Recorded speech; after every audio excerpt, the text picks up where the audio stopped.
नमस्कार, आपण पाहत आहात ठाम मत मराठी न्यूज. मी पूजा. पाहुयात आजच्या महाराष्ट्रातील फास्ट टॉप 10 ठळक बातम्या.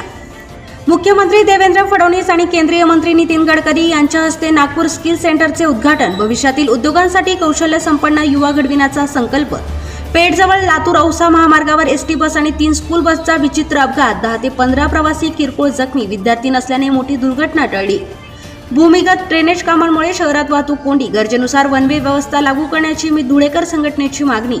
ज्ञानगंगा अभयारण्यात ताडोबातून 2 वर्षांच्या वाघिणीचे पुनर्वसन. धुरंधर वाघाशी जोडी जमवण्याचा वन विभागाचा प्रयत्न. कळंबू शिवारातील विघ्नहर्ता पेट्रोल पंपावर मध्यरात्री दरोडा. कर्मचाऱ्यांवर चाकूचा धाक दाखवत 37,000ची रोकड लंपास.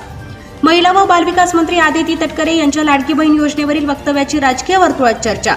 धुळ्याच्या खासदार डॉक्टर शोभाताई बच्चाव यांनी केंद्रीय गृहमंत्री अमित शाह यांची भेट घेऊन कायदा सुव्यवस्था, शेतकरी व नागरिकांच्या प्रश्नांवर चर्चा केली. सिन्नर MIDC बायपासवर भरधाव ट्रक उड्डाणपुलावरून सुमारे 50 फूट खाली कोसळला. थरारक अपघात CCTVत कैद. अक्कलपाडा धरणातून 2276 क्युसेक पाण्याचा विसर्ग सुरू. पांझरा नदीकाठच्या नागरिकांना सतर्क राहण्याचे प्रशासनाचे आवाहन. मुसळधार पावसामुळे वेरूळ लेणी परिसरातील सीतान्हाणी धबधबा ओसंडून वाहू लागलाय. पर्यटकांची गर्दी.